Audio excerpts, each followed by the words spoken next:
नमस्कार दोस्तों, आज की हमारी कहानी है जीवन साथी। बड़ी ही इंटरेस्टिंग स्टोरी है, इसलिए पूरी सुनिएगा।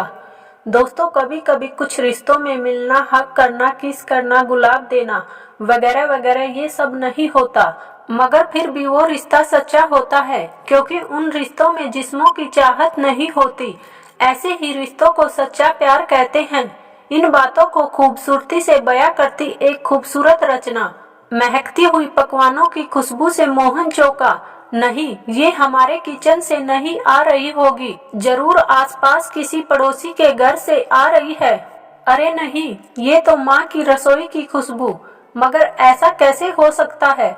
सुधा के जाने के बाद से सभी अब तक नहीं उभरे। साल भर पहले सुधा नवजात बच्चे को जन्म दे उससे हमेशा को जुदा जो हो गई थी, तब से पकवान तो दूर, ठीक से रसोई भी नहीं बनती। किसी का मन ही नहीं होता पकवानों को खाने का।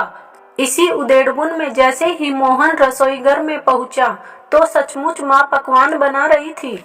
माँ, आप और ये पकवान, कुछ समझ नहीं आ रहा। मोहन, आज मैं बहुत खुश हूँ। मेरी एक बचपन की सहेली मुझसे मिलने आ रही है। अच्छा, कौन? तू नहीं जानता? जानता है, पूरे 30 वर्ष बाद मिलेंगे।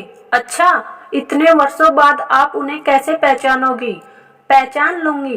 कल ही शाम को उसने फेसबुक पर बात की और आने की बात कही। अच्छा, उनसे मिलने की इतनी खुशी? खुशी मुझे उससे मिलने से भी ज्यादा उसके बच्चे के बारे में जानने की है। क्यों, ऐसा क्या है? बेटा, शादी के बाद उसकी पहली संतान एक किन्नर हुई। घर वालों ने उसे किन्नरों को देने को कहा, मगर वह अड़ गई। पति का साथ था, सो घर वालों को झुकना पड़ा, मगर उन्हें परिवार से अलग कर दिया। डोरबेल बजती है, लगता है वह आ गई। दोनों सहेलियां आपस में मिलकर बेहद खुश थी। मोहन यूं तो दूसरे कमरे में था, पर उसके कान भी दोनों की बातों को सुनने को बेकरार थे। वो भी जानना चाहता था कि मम्मी की सहेली ने उस बच्चे का क्या किया। बहुत खुशी हो रही है मुझे सालों बाद तुम्हें देखकर। और बेटी कैसी है? सब अच्छा है। जानती हो, यही इसी शहर में एक बड़े स्कूल में प्रिंसिपल पोस्टिंग पर आई है। उसी ने तुम्हारा पता लगाया, फेसबुक और सोशल साइट से। अरे वाह, तुमने तो पढ़ा लिखा कर उसकी तकदीर बदल दी। और दूसरा बच्चा, मतलब तुम्हारी दूसरी संतान, उसके बारे में कभी सोचा ही नहीं। पता नहीं वो भी नॉर्मल होता या, और अगर होता तो इसके साथ कैसे न्याय कर पाऊंगी। इसीलिए, खैर तुम बताओ, तुम्हारे कितने बच्चे हैं? अब तो दादी पोतों वाली होगी। हाँ, एक बेटा और एक बेटी, दोनों ब्याह दिए। बेटी ससुराल में सुखी है, पर बेटा मोहन अभी साल भर पहले बहू पोते को जन्म देकर दुनिया को अलविदा कह गई। तो मोहन की दूसरी शादी करवा दो। कहाँ, मानता ही नहीं।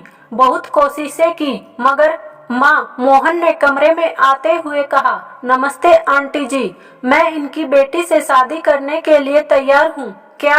दोनों ने एक बार में मोहन को देखकर चौंकते हुए कहा। पर बेटा, तुम्हें पता भी है मेरी बेटी। जानता हूँ, मुझे मेरे बेटे के लिए एक माँ चाहिए। आंटी जी, मुझे पत्नी की नहीं, बल्कि खुद के लिए एक साथी की जरूरत है, जो पढ़ी लिखी समझदार हो।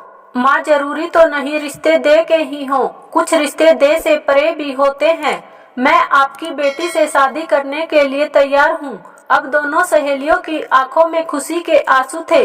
दोनों गले लगकर मोहन को आशीर्वाद दे रही थी। धन्यवाद दोस्तों। अगर कहानी पसंद आई हो तो वीडियो को लाइक और चैनल को सब्सक्राइब जरूर करें। Thank you.